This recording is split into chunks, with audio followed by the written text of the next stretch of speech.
Boa noite. Está no ar mais um programa Missão Educar. E a missão nossa de educar envolve uma questão também de educar, muitas vezes, e até reeducar, né? Que no caso, hoje nós vamos bater um papo com o professor Daniel.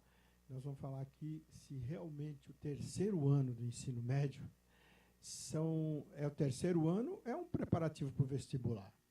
O professor Daniel, professor que já está há 20 anos atuando na área da educação. E, professor Daniel, a gente vai começar um bate-papo logo de cara, mas eu gostaria que você falasse inicialmente sobre a sua experiência profissional e depois a gente começa as nossas perguntas. Ok. Boa noite, Dirceu. Boa noite ao pessoal que está nos acompanhando pela UPTV. Eu trabalho na educação desde 99. Desde esse momento eu estou na educação pública. Trabalhei também no Instituto Ayrton Senna, com projetos solidários. Depois eu acabei entrando nas escolas privadas, na rede particular. Trabalhei em cursinho, trabalhei em Fundamental 2, médio. Coordenei uma escola de ensino médio e também da terceira série do ensino médio. A sua formação? Minha formação é História, e depois especialização pela Unicamp, História também, e Pedagogia para exercer o cargo de coordenação. São as minhas formações. Tá bom. Feita essa apresentação inicial pelo próprio Daniel, nós vamos... Daniel, você deu esse tema, seria o terceiro ano do ensino médio um preparativo para o vestibular, ou do Enem, ou o Enem da vida, e aí nós vamos ficar só com 2 anos do ensino médio, se for assim? O que você quer se referir a essa preparação? Na verdade, hoje, muitas escolas já estão trabalhando com 2 anos. Tem escola que está adiantando muita coisa no nono ano, para poder chegar no terceiro médio e ter um ano inteiro de estudo focado no vestibular e no Enem. Ao mesmo tempo que isso ajuda, né, o aluno a ter um momento de se dedicar mais àquilo que ele busca, também aperta bastante o conteúdo nos anos anteriores. E os alunos passam a viver uma tensão muito grande no ensino médio, na terceira série do ensino médio. Porque muitos ainda não escolheram a sua profissão. As escolas precisam investir mais na questão de orientação vocacional, buscar mais esses alunos. E eles ainda não aprenderam, ou ainda não amadureceram completamente como estudar, as estratégias corretas, a forma correta. E ainda é uma pressão, né? Parece que eu tenho que escolher esse ano, porque esse ano é o último. Então, tudo isso acaba mexendo muito com a galerinha aí da terceira série do ensino médio. Agora, você acredita, Daniel, que realmente isso é benéfico? Vamos dizer, vamos falar que é só benéfico e só maléfico. Quais são as vantagens e as desvantagens desse procedimento que está acontecendo? Porque a gente sabe que acontece em todas as escolas hoje. Realmente o jovem, quando chega no terceiro ano, ele está preocupado com o vestibular. Então não adianta. Ele vai querer fazer o terceiro para entrar quase que direto na faculdade. Isso levou as próprias escolas a tomarem, a antecipar isso. Que você vê, coloca como pontos positivos e como pontos, não vou considerar negativos, mas pontos que precisam ser melhorados. Eu acredito que depende muito do jovem.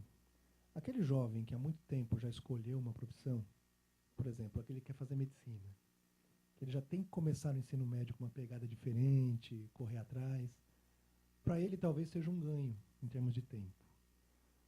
Mas dentro de uma escola e de uma instituição, você tem várias habilidades, vários alunos, e muitos deles têm um ritmo diferente. Se nós não soubermos observar esse tipo de coisa, causar um efeito escola no aluno, fazer com que ele evolua dentro do tempo dele, talvez a gente vai acabar pressionando de uma tal forma que os resultados podem não vir da forma como são esperados. Eu acredito que pode ser feito, sim. Pode haver um adiantamento da matéria para que o aluno se dedique ao vestibular, tenha tempo para isso, para não misturar isso com provas ou com outras coisas. Mas tem que ser bem feito. O aluno ele tem que se sentir seguro e tranquilo. Porque ele tem que saber que não é aquele último ano da vida dele. É só o ano que ele vai acabar o ensino médio. Isso é importante também. Porque realmente eu entendo que se o jovem muito pressionado, porque ele está com faixa de 14, 15 anos, não é isso? 16 anos, com um momento desse da vida dele sofrer tanta pressão, realmente que você falou, pode o tiro sair pela culatra. Mas e pensando sobre os aspectos positivos, o que você destaca como positivo nessa antecipação do vestibular? O vestibular está saindo dos vestibulares e vindo para o terceiro ano do ensino médio. O que você vê como positivo nisso? Eu vejo positivo que o aluno ele passa a ter um tempo melhor na terceira série. Por exemplo, se o aluno ele conseguir terminar os conteúdos até a segunda série de uma forma tranquila, com etapas, com planejamento, começando gradativamente, quando chegar na terceira série do ensino médio, não tiver que ficar se preocupando muito com avaliações, coisas que a escola toma o tempo dele, sim. Acho que nesse sentido ele pode se dedicar mais e promover uma estratégia de estudo melhor. Então esse seria um aspecto positivo.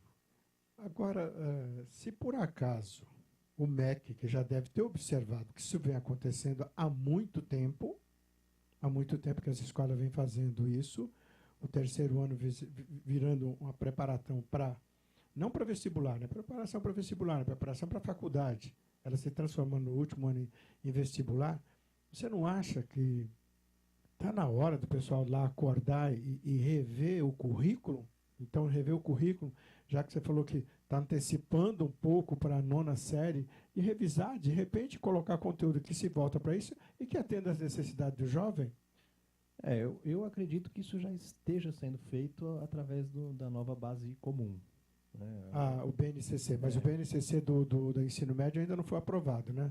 Já está no... Tá na linha de... E já tem aí um processo, inclusive teve uma discussão na escola pública um tempo atrás, já que já estão colocando no forno.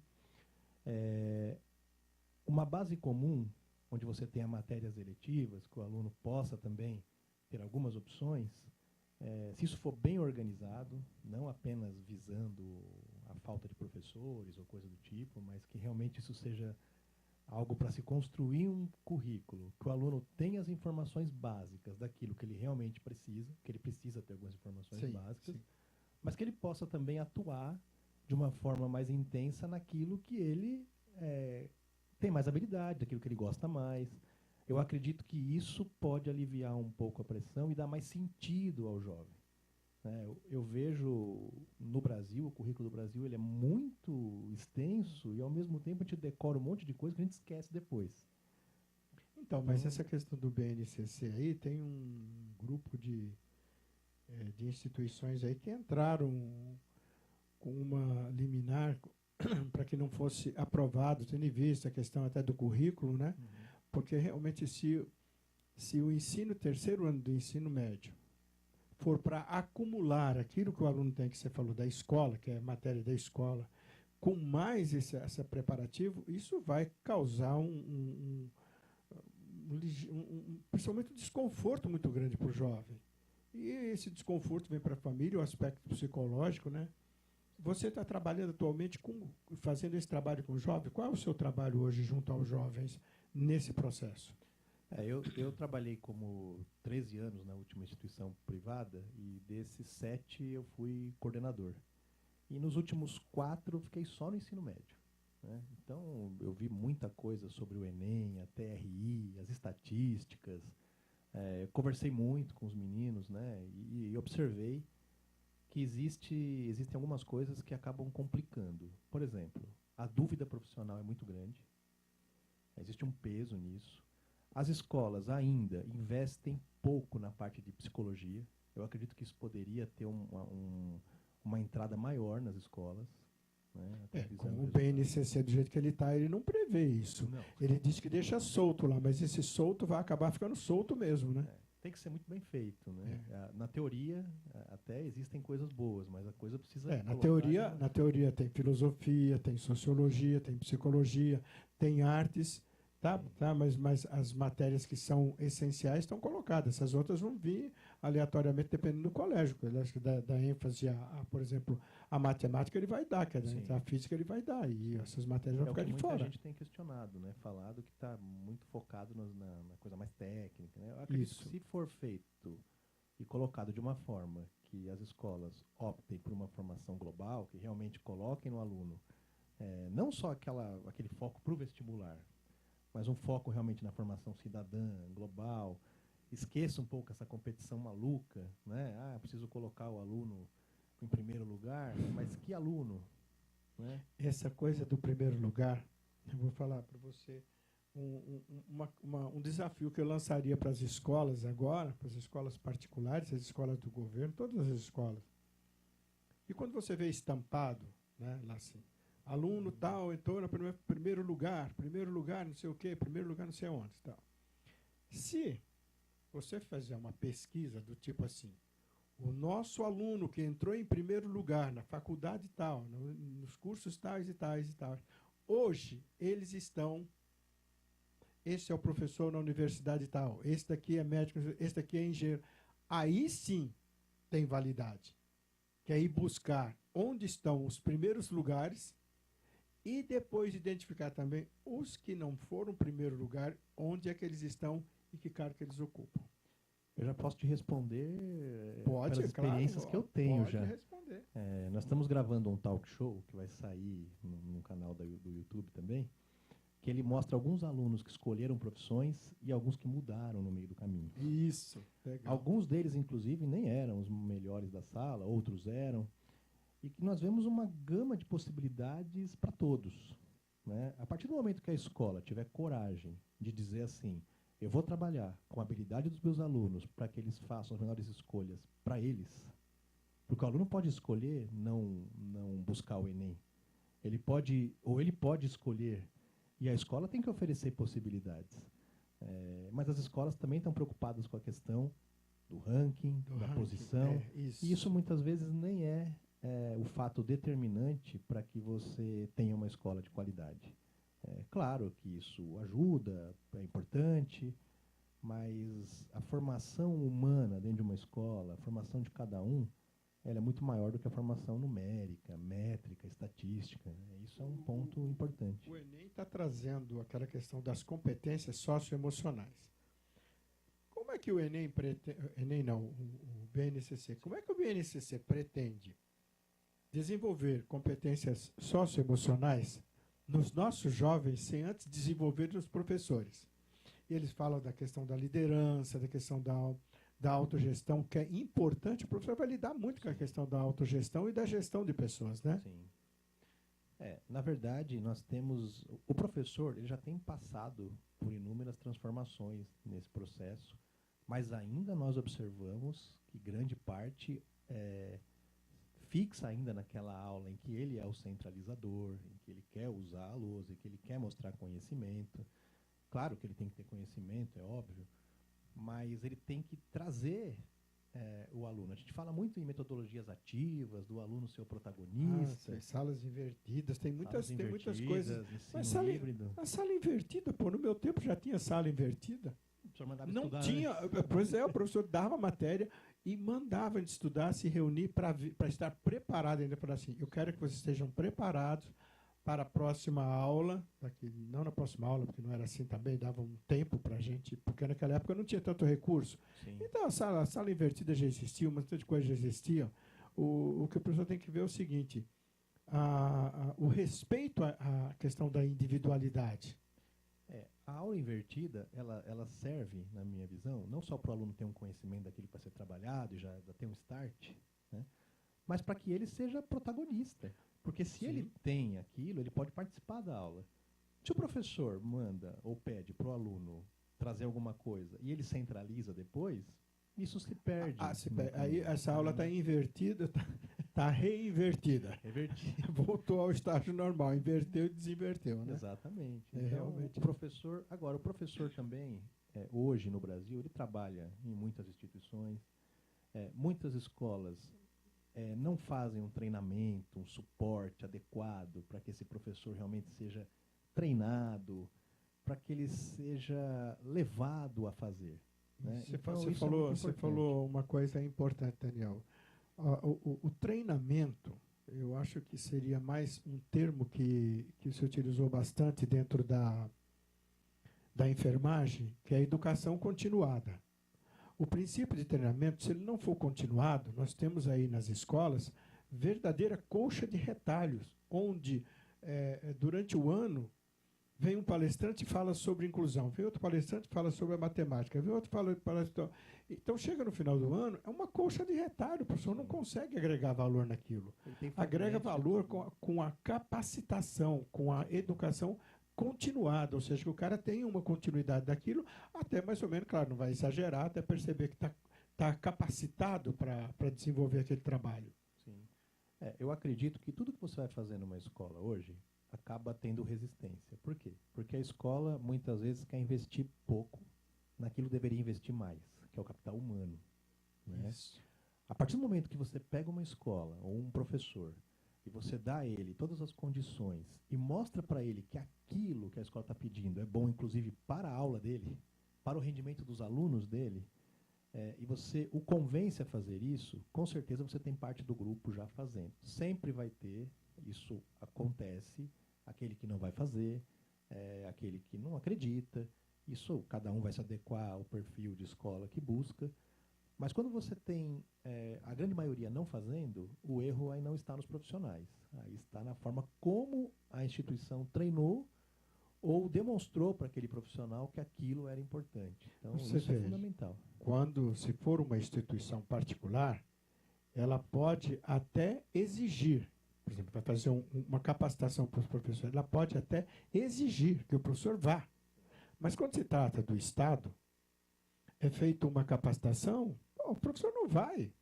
Às vezes a própria secretária, a própria coordenação não aparece no treinamento. Então, realmente, aí fica essa defasagem, que é o que a escola particular hoje está se destacando cada vez mais. Por esse processo nosso, dessa desmotivação do professor. Aqui que você está falando, se o professor for investir no capital humano, quando a pessoa entender que ela é um capital, que ela é capital humano, que ela é que gera os resultados, é ela que gera o lucro de uma instituição, qualquer que seja, ou empresa, ou instituição, que ela é essa moeda número 1, que é uma moeda que tem que ser potencializada na sua gestão da inteligência, do amor, da sabedoria, aí a gente toca o barco para frente, mas é preciso que a instituição esteja consciente disso. E o profissional que nela trabalha também tem que estar consciente, não é, Daniel? Sem dúvida. No Estado se enfrenta um problema, porque o professor, ele, vamos dizer assim, tem um risco menor de perder o emprego ou de ter alguma sanção, quanto talvez na escola privada. Embora eu não acredite que esse seja o método mais correto, mas isso acaba, de uma certa forma, motivando. Sim, sim. Né? E o professor tem que ter essa consciência. Eu acredito que isso se consegue fazendo com que ele saboreie algumas situações. Sempre vai haver, sem dúvida nenhuma, a resistência, mas a própria secretaria, todo mundo tem que investir bastante no professor, para que ele possa... O professor às vezes tem que dar também 40 aulas, 45 aulas. Se as coisas ocorrerem de uma forma que o professor tenha um tempo... Tinha uma lei aí há pouco tempo atrás que o professor ia ter um determinado horário só para fazer formação e que isso iria ser pago. Isso nunca acabou saindo do papel. Nunca saiu do papel. Eu venho falando isso há muito tempo. Eu nunca imaginei. Você levantou uma coisa aí, Daniel, que eu já disse isso várias vezes. O professor, antes de mais nada, é um ser humano. Sem dúvida. E como um ser humano, ele tem as suas falhas, ele tem as suas dificuldades. Agora, essa dificuldade se torna maior ainda quando esse professor trabalha numa escola, como você disse, sai daquela escola e vai para outra. Vamos pensar numa cidade como São Paulo. Deslocar de 5 quilômetros não significa que 5 quilômetros. Você não fala em quilômetros, você fala em tempo. Sim. Ele vai demorar 1 hora, 40 minutos, vai para uma outra escola. Naquela escola que ele teve, ele já deu 3 aulas, em 3 classes, já está levando um acumulado dali. Vai para outra escola e faz a mesma coisa. E quando se trata da mulher, quando essa mulher chega em casa, ela ainda tem responsabilidades do lar. E como é que, em sã consciência, nós podemos cobrar uma qualidade desse ser humano que, de repente, ainda tem que ir para um congresso no final de semana? Aí não dá. Aí tem 2 processos, né? Primeiro, que ele não consegue, não vai, não tem dinheiro, né? Mesmo pagando metade, o salário é baixo. E na escola privada, às vezes, muitos professores preenchem mais papel do que treinam. Isso também é um problema, né? É importante você desafogar o professor. E a partir daí, é claro, exigir. Né? Porque hoje também existe uma política de que a gente finge que estão fazendo alguma coisa, também não exige, e eles ao mesmo tempo não treinam, porque a forma como a máquina vem se desenvolvendo não é a forma adequada, né? Eu acredito que falte hoje para o professor muito treinamento para que ele aprenda a ser um professor observador e consiga analisar em cada aluno a habilidade que ele tem. Porque é o que você falou, não é só o primeiro que vai ser o melhor profissional. Isso não é assim. É óbvio que a gente tem que incentivar o aluno a estudar, ele tem que estudar, mas a gente não tem que gostar só de aluno bom que vai dar resultado. A gente tem que buscar todos. Né? Exatamente. Agora, vamos puxar a sardinha um pouquinho aqui para a questão do vestibular. Você acredita que o sucesso do aluno para entrar numa faculdade depende do tempo de dedicação dele a estudar? Isso é essencial? Ou que também seria essencial além do tempo disponível para estudar? O tempo realmente não garante o sucesso. Né? Eu tenho feito um trabalho de orientação de estudos. E nesse trabalho eu tenho conversado com alunos, tanto que têm dificuldade, que estão tentando melhorar as notas, como alunos que estão na reta final do vestibular e querem ter maior performance. Né? Então a gente vai definindo o que é prioridade, a gente vai definindo o que é urgente, define as formas com que ele aprende, como ele estuda, o tempo diário de estudo. Estudar muito num dia só não pode. Estudar muito antes da prova não pode. Estudar sem parar também não pode. Porque você tem que analisar, você tem que tirar do seu cérebro o máximo de capacidade que ele tem de aprendizagem. Isso sim é um estudo inteligente. Se você corre, mas corre para o lado errado, não vai resolver. Né? Então, eu acredito sim que você tenha que ter um tempo de estudo. Quanto mais você conseguir, melhor, desde que ele seja bem dividido, desde que você tenha paradas, desde que você não fique esgotado. E uma coisa muito importante, você tem que ter uma metacognição. Você tem que olhar o seu estudo e ver, eu não sei fazer isso, por quê? Aonde que está a base que eu perdi? Se você consegue reconstruir as coisas pelo estudo, você vai numa espiral, crescendo, para chegar onde você quer. Tem que estabelecer metas, né? E tem que cuidar do psicológico.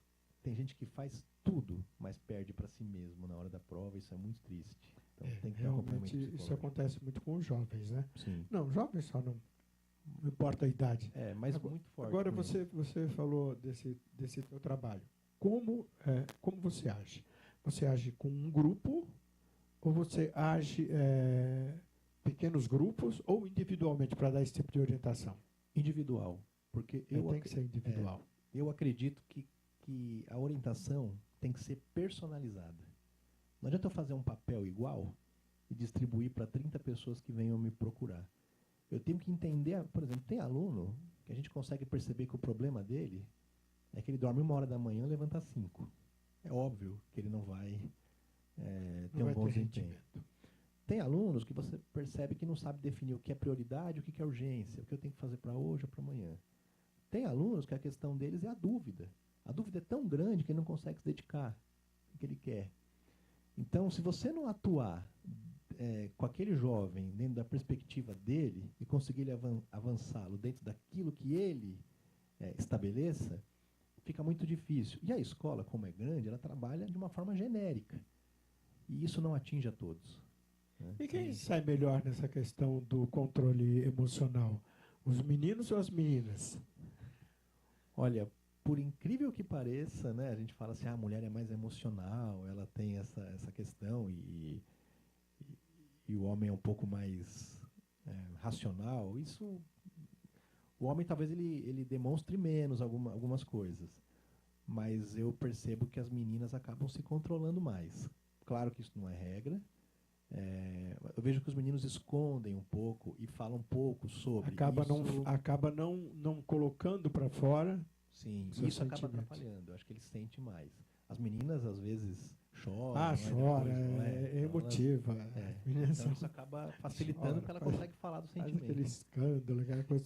Mas pelo menos ela está colocando para fora algo que está Sim, incomodando. sim. E o Apesar que menino nem todas conseguem fazer isso também. Tem algumas também que são não. bem fechadas. Também depende né? muito do modelo familiar do qual vem cada jovem, né? Sim. E você tem como é que é esse seu trabalho? Você vai à escola? Você faz Eu atendo em 2 clínicas. Uma fica no Rude Ramos, na Rua Formosa, o Devir, Espaço Devir. Outra fica na Nova Petrópolis, é a clínica Alcance. Então eu utilizo as 2 clínicas para trabalhar. Em alguns casos, alguns alunos me pedem para ir até a casa, fazer um atendimento personalizado na casa. E eu também vou, dependendo da nossa disponibilidade, quando a gente consegue juntar as aulas que a gente dá com o atendimento que tem que fazer, a gente consegue. Você continua dando aula também? Continuo. Escola particular pública, ou escola? Na escola pública. Escola pública, né? Na escola pública eu já estou desde 99 e pretendo continuar. Bom, agora me diz uma coisa, Daniel. Nessa caminhada toda tua, você acompanha o aluno, você começa o atendimento dele aqui. É o antes, durante e depois. O que acontece no antes, no durante e no depois? Na verdade, é um atendimento curto. Por quê? Nós estabelecemos as prioridades. Vamos pegar um caso de alguém que esteja com dificuldade na escola, né? A gente faz um levantamento do que estudar mais, qual a porcentagem de cada matéria, quais os assuntos-chave, quais são as prioridades. Vamos estabelecendo meta a meta. Quando eu percebo que o aluno já está sabendo estudar, porque a minha ideia não é reforçar conteúdo com ele, é ensiná-lo a estudar. Né? É aquele aprender a aprender. A partir do momento que ele consegue, e eu percebo que ele vai sozinho, eu saio. Então, geralmente é um atendimento de 1, 2, no máximo 3 meses. Quer dizer, eu tenho que criar uma rotina para ele. O durante, é claro, você não faz que durante a prova. E depois disso, você faz algum feedback? O seu aluno, de como é que ele foi? Eu faço durante o atendimento. Então, por exemplo... Não, mas durante o atendimento, esse atendimento inclui o depois? Sim. Por exemplo, eu converso com ele, dou as orientações, falo para ele fazer algumas coisas e depois eu volto e avalio o que foi feito. Né? E a gente consegue acompanhar algumas provas que ele fez também durante esse período. Como que ele conseguiu se virar, como que ele conseguiu trabalhar. Esse teu trabalho, você já tem tido acompanhamento de quantos vestibulares? Hoje eu tenho 7 alunos que eu tenho acompanhado. E desses 7, 3 estão na 3ª série do ensino médio. Né? Estão na época do vestibular. Então, agora que vai acontecer a primeira experiência do pós. Sim. Você já teve aluno que você teve? Não. Ainda não. Então agora vai vir o pós, né? Sim. Porque depois disso pode vir a alegria, como pode vir a frustração, sim. E aí a frustração é rever as metas, né? Ou rever as estratégias, alguma coisa. É o que eu digo para eles, olha, quem vai fazer tudo são eles. Eu vou passar ali umas orientações para que ele estude e faça de forma adequada, para que ele tire o máximo do que ele pode dar. E normalmente assim, tem jovens desses que fazendo o processo com você, está também fazendo um processo de acompanhamento psicológico para... Tem, e quando isso acontece é muito bom. Favorece bastante, muito, né? Facilita bastante. Vamos ver, ô Lucas, você falou de fotos aí? Essa é a tua empresa? Isso. Essa empresa ela atua na área de coaching educacional, atendendo os alunos, né? Uhum. E nós estamos agora trabalhando também uma consultoria que vai levar projeto Maker para as escolas. Projeto Maker. Então são arduinos, robôs. Robótica? Fizemos um jogo de geografia que ele, a partir do celular, o aluno identifica o GPS e o sensor acende. Então a ideia é levar essa tecnologia também para as escolas de médio e pequeno porte, porque para que elas consigam também trazer o aluno como protagonista. Oportunizar, né? Claro, Sim, não oportunizar sim. só para as grandes. Sim. Agora, você acredita que quem escolhe a área antes, vou fazer medicina, ele se sai melhor do que os outros? Então, há uma teoria sobre isso. Se você pensar no vestibular, especificamente, ele tem uma vantagem. Porque cada vestibular tem uma característica.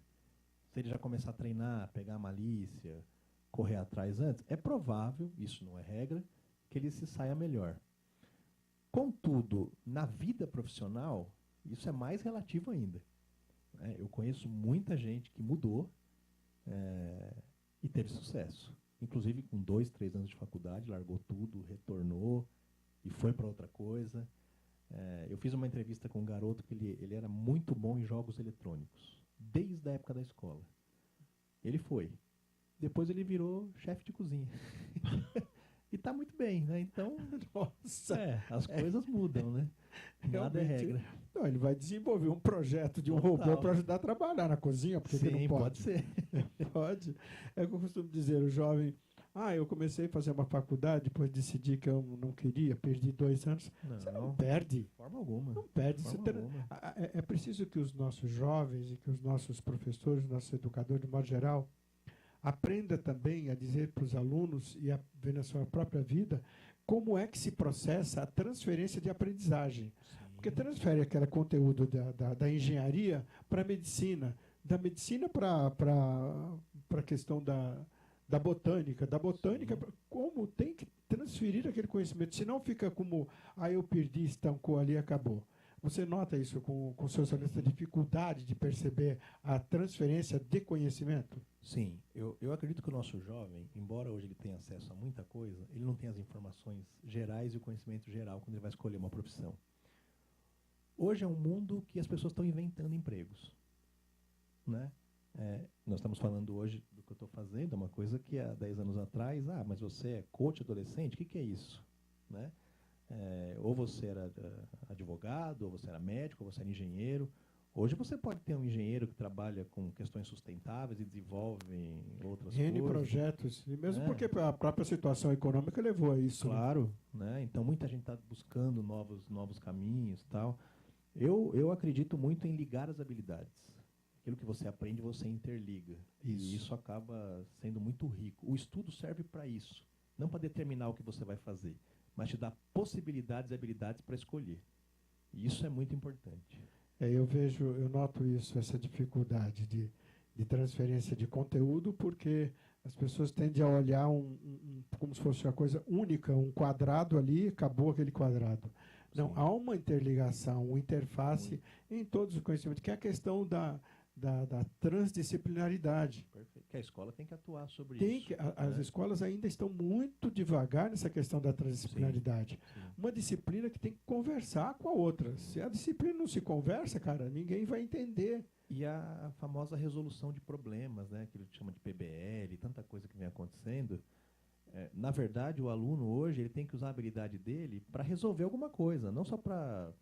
Por exemplo, ele pega lá uma questão de física, o que ele pode usar isso para construir alguma coisa que futuramente ele possa utilizar? Porque em qualquer profissão, por exemplo, eu sou professor de história, quem ia imaginar que vai ter que procurar um robô para colocar numa sala de aula e entender sobre isso? Então, quando você coloca as pessoas à prova nas situações, elas desenvolvem. Foi assim durante toda a história da humanidade. E o aluno ele precisa vivenciar, ter empresa dentro da escola, ter muita coisa que precisa rolar ainda. Realmente a gente nota que se o professor conseguir dar essa oportunidade do jovem verificar a questão da transdisciplinaridade, uma matéria dada, ela deveria seguir em todas as outras com a mesma linguagem. Então, por exemplo, é um problema de matemática. Na matemática você vai estudar geografia, você vai ter que ver a história, você vai ter que aprender sobre botânica, porque todas elas estão interligadas. Aí realmente a gente teria acho que daria um up muito mais para a educação, não é, Daniel? Na verdade, uma vez eu vi uma questão de uma professora de português que estava dando assessoria para o nosso colégio, chamada Maria da Graça, e ela colocou um balão na questão. E esse balão, o físico tinha que entender o que fazia voar, o químico tinha que entender a chama. Isso Aquilo era fantástico. Você Não, tinha uma questão que trabalhava todas as disciplinas. E isso faz o aluno interligar as coisas. Interligar e elevar a capacidade dele de absorção do conhecimento, porque tem a prática. Com a prática, quando se pratica, de ver a teoria na prática, realmente nós chegamos a um índice de aprendizagem de 75%, sem dúvida, né? Sem dúvida. Certo. Ô Daniel, você acredita que as escolas nossas estão ensinando ou elas precisam ensinar a aprender a aprender? Eu acredito... Ou até diria para você, reaprender também, né? Sim. Por que não? Eu acredito que tem muita coisa boa acontecendo. Acho que hoje muita novidade. Tem escola hoje que não tem mais nem séries. Os alunos estudam sem essa divisão. Acho que muita coisa está acontecendo e tem escola para todos os públicos e para todo mundo. Mas, de uma forma geral, pegando tanto a escola pública quanto grande parte das privadas, o aluno ainda, por mais que a gente fale em metodologia ativa, resolução de problemas, o aluno ainda, na minha opinião, não é protagonista da sua própria aprendizagem. Ele ainda segue muito, ele ainda não tem uma rotina de estudo que ele consegue gerenciar, e, na minha opinião, isso tem que ser mais trabalhado. E as escolas estão preparadas para essa questão do terceiro ano do vestibular, ou as escolas particulares estão mais à frente do que as escolas públicas? A escola particular está mais à frente, não só porque você já vem com uma base maior do próprio aluno, como elas também têm que sobreviver de resultados, então elas têm que desenvolver métodos. Você vê muitas plataformas de educação que avaliam o resultado antes da prova, para o aluno poder se planejar. Se o aluno souber usar essas plataformas também, é uma forma de se organizar, né? Agora, o que falta, talvez, é ter um efeito escola, isso de um modo geral, sobre todos os alunos. Eu vejo que, para os bons alunos, ou para aqueles que já sabem estudar, as coisas acabam andando um pouco mais fácil. Mais fácil. Né? Mais fácil. Falta Porque o aluno que não aprende, talvez tenha que ensinar os alunos, logo do início, a aprender. Exatamente. Ô, Daniel, nós estamos, você vê, já estamos chegando aí, aproximando do final da nossa entrevista. Eu gostaria que você, então, para encerrar, você mandasse um recado para os nossos jovens que estão tão preocupados com a preparação do vestibular, o que eles devem fazer. Legal. Bom, eu acredito que esse ano, eu falo aqui para os alunos que estão prestando, muitos dos meus alunos, é um ano importante, sem dúvida nenhuma, mas não é o último ano da vida de vocês. Então é importante que vocês se dediquem, tenham estratégias, metas, mas saibam reconstruí-las se preciso for. E mais do que isso também, não se esqueça do emocional. Porque se não cuidar do aspecto emocional, se você é aquele tipo daquele cara que quando chega na hora que você lê, que você não entendeu, você já começa a ficar nervoso, a ficar preocupado, realmente precisa se cuidar um pouquinho com relação a isso. E outra, tem que tirar essa coisa da cabeça dos nossos jovens, e da população adulta principalmente, que fazer terapia é para coisa de gente doida. Não tem nada a ver uma coisa com outra.